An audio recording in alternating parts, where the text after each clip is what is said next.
Bab 1001, Rencana Menikah di Akhir Tahun. Karina adalah orang yang cepat marah tapi amarahnya juga cepat reda. Sekarang dia sudah tidak lagi marah dan tidak bisa menahan tawa ketika mendengar Clayton menyebut pria tua untuk memanggil orang itu. Ups, bahkan pria kecil ini jauh lebih manis daripada pria tua itu. Setelah tertawa sebentar, dia menahan tawanya dan berkata dengan ringan, "Aku bercanda soal putus dengannya."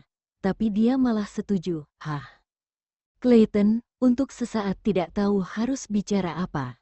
Karena kesal, Clayton dengan cepat mengeluarkan ponselnya, berbalik dan mengirim pesan di grup keluarga. "Clayton, ada berita bagus. Clayton, paman Kevin putus sama Kak Karina." Aku lihat Kak Karina pulang sambil menangis. Setelah mengirim pesan, Clayton berbalik dan bertanya dengan gugup. "Kamu Kak Karina, beneran putus sama pamanku?" "Ya." Karina menjawab dengan ekspresi dingin. Setelah itu dia memohon padaku untuk balikan. Aku tidak mau dan dia mengancam akan terus berlutut di tengah-tengah mall.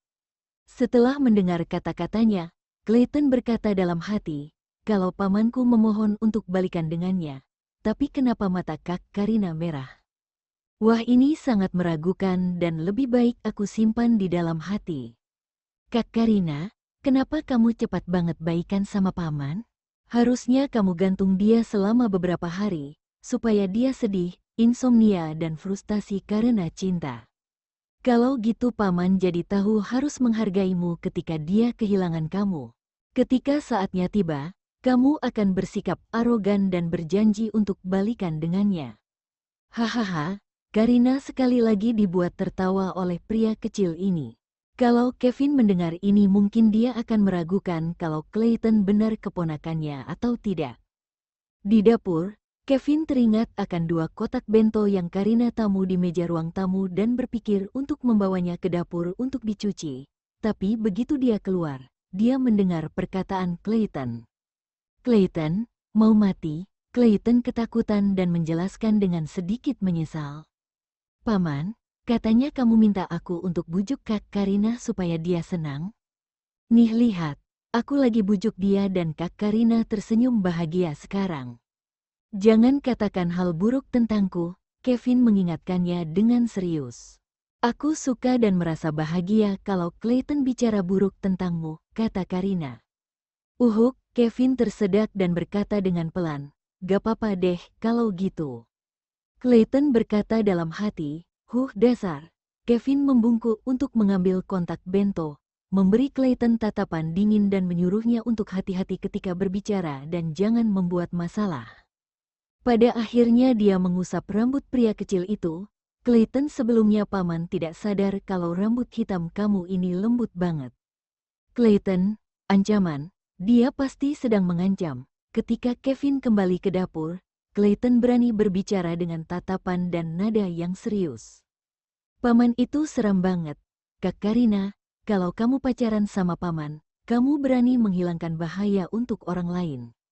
Keluarga Libra dan Okto pasti akan mengingatmu. Clayton, kalau kamu bilang gitu, aku jadi mau memuji keberanianku deh. Lagian pamanmu itu sangat menakutkan." Karina mengangguk setuju. Clayton menambahkan, "Kak Karina, ingat ya, kalau kedepannya aku bantu mengatakan hal-hal baik tentang paman, itu pasti karena terpaksa atau diancam. Tapi aku tetap di sisimu kok, oke?" "Aku ingat." Karina mengangguk dengan sungguh-sungguh. Di ruang tamu ada 2 orang, 1 dewasa dan 1 anak kecil sedang berpura-pura kalau mereka dipaksa untuk berpisah. Di dapur, Kevin menerima telepon dari ibunya dan begitu mengangkat teleponnya, ibunya langsung bertanya tentang putusnya dia dan Karina. "Kevin, kenapa putus sama Karina? Apa alasannya?"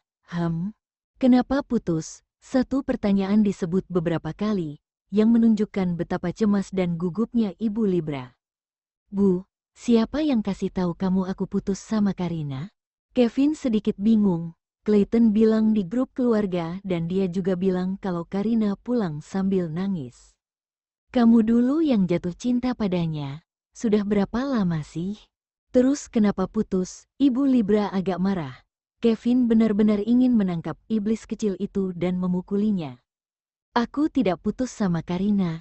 Tidak putus, tapi kenapa Karina nangis kalau emang tidak putus? Terus mana mungkin Clayton tiba-tiba berkata seperti itu? Kata ibunya dengan tidak percaya. Kevin hanya bisa mengaku.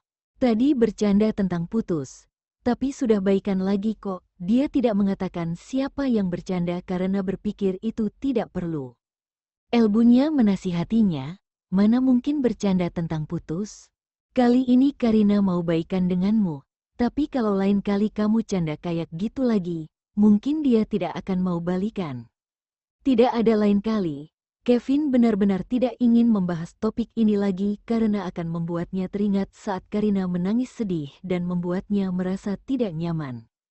Jadi dia mengubah topik pembicaraan. Bu, kalau kamu sedang luang, tolong cari waktu kapan tanggal yang cocok untuk nikah di akhir tahun. Apa katamu? Elbunya curiga kalau salah dengar. Kevin dengan sabar mengulangi apa yang baru saja dia katakan.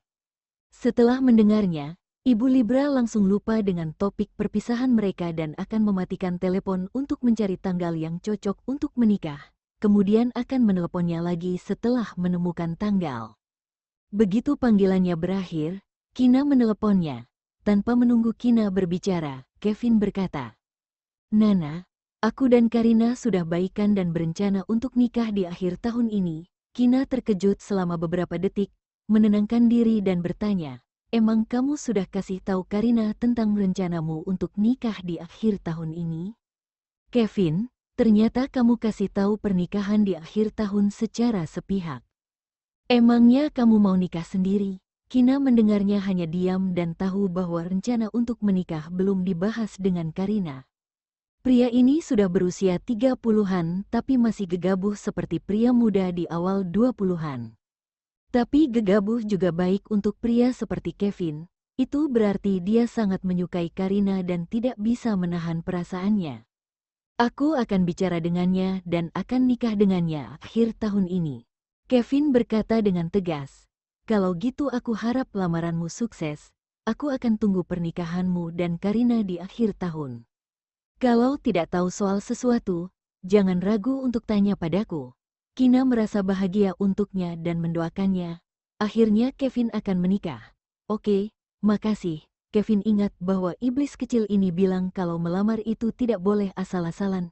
Jadi dia berpikir bahwa lamaran itu seharusnya hampir sama dengan pernikahan, yang harus ada acara dan dirayakan juga diingat di masa depan. Bab 1002. Apakah Karina tidak bisa sedikit percaya padanya? Setelah mengobrol dengan Kina selama beberapa menit, Kevin bilang kalau dia sedang memasak dan akan menelpon lagi kalau sedang luang. Sebelum menutup telepon, Kina juga menggodanya kalau sekarang Kevin sudah jago pria rumah tangga. Kevin hanya tersenyum tipis dan mengakhiri panggilan. Menu makan malam adalah semua menu yang disukai oleh Clayton. Si kecil makan dengan sangat gembira. Biasanya di rumah keluarga Okto dia hanya makan 1 mangkuk nasi. Tapi malam ini pertama kalinya dia makan 2 mangkuk nasi. Setelah makan malam, Clayton melakukan panggilan video dengan Dea dan Karina menontonnya. Dea memanggilnya dengan sebutan, "Kak Karina," dengan lembut dan manis, membuat hatinya luluh. Kevin memperhatikan dari samping, melihat Karina yang akrab dengan 2 anak kecil itu dan membuatnya jadi bahagia. "Kak Karina, menurutmu Dea manis tidak?" Clayton tiba-tiba menoleh dan bertanya.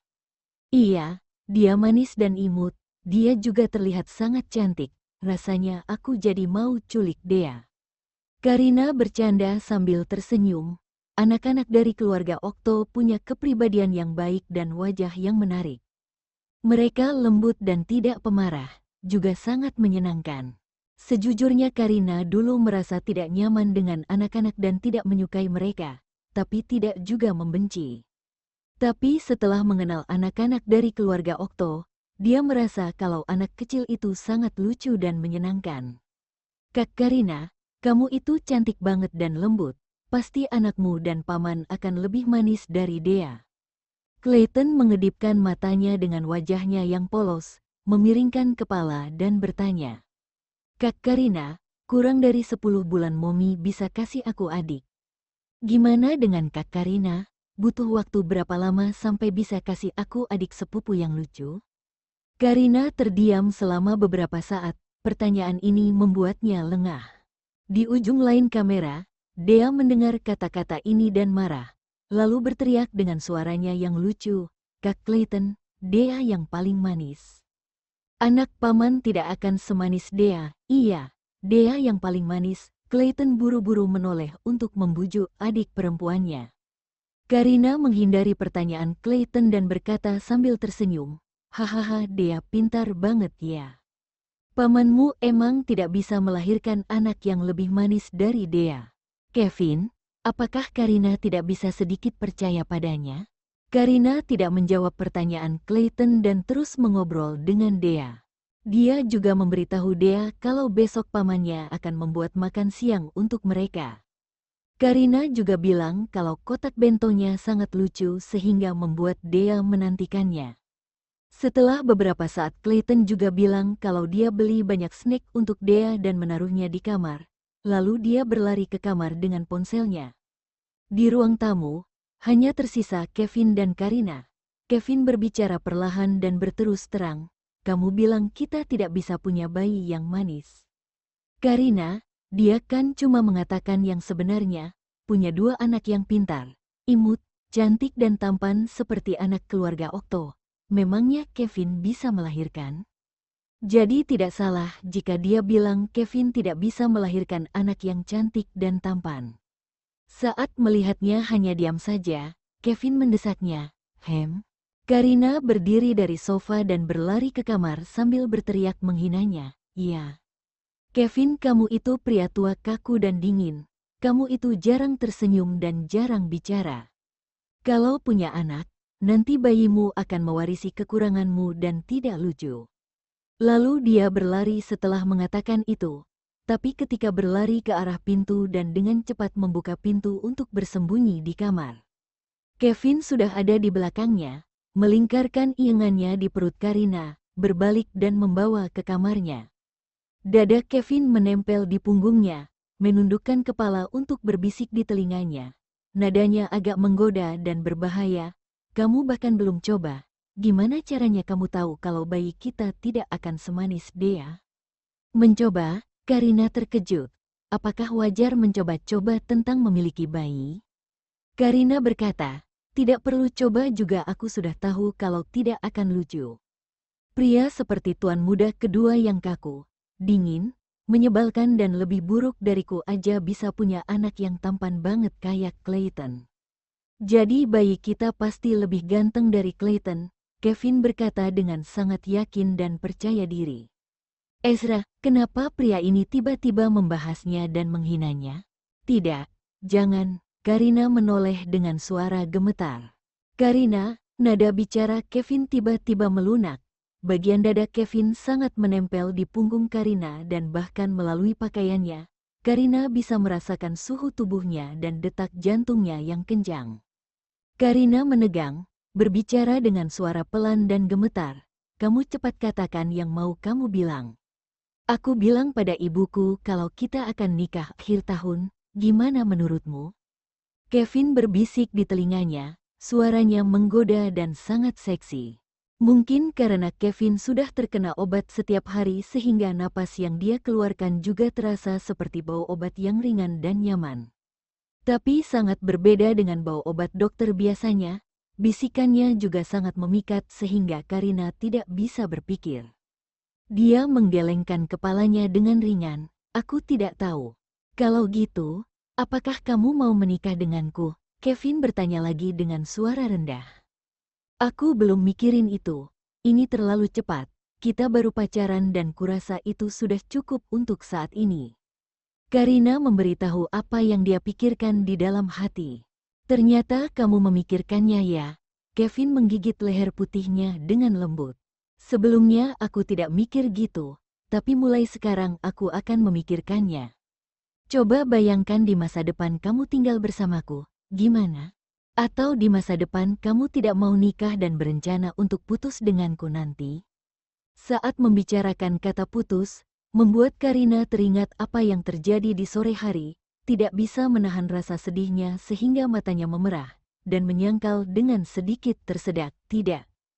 Hanya saja dia merasa hidupnya terlalu mudah dan secara tidak sadar berpikir bahwa semua ini sudah cukup. Karina berbalik menghadap Kevin, seperti anak kecil yang sedang marah. Matanya sedikit merah dan berkata, "Kevin, kalau kamu masih bahas candaanku tadi sore, aku akan pukul kamu sampai mati." "Oke, aku tidak akan membahas itu lagi." Kevin menggunakan ujung jarinya dan dengan lembut menyeka air mata di tepi matanya. "Kalau kamu mau bilang sesuatu padaku, kenapa nangis? Aku mau kamu ingat itu." Karina memukul tangan Kevin, lalu berbalik, menjatuhkan diri ke tempat tidur, menutupi kepala dengan bantal, menggosok wajahnya ke selimut untuk menghapus air matanya. Dia bergumam pada pria di belakangnya, "Keluarlah, aku mau tidur." Setelah mengatakan itu dia merasa ada seseorang di sampingnya. Karina langsung melepas bantal yang menutupi kepalanya dan hampir berteriak ketakutan ketika melihat pria itu berbaring di sampingnya.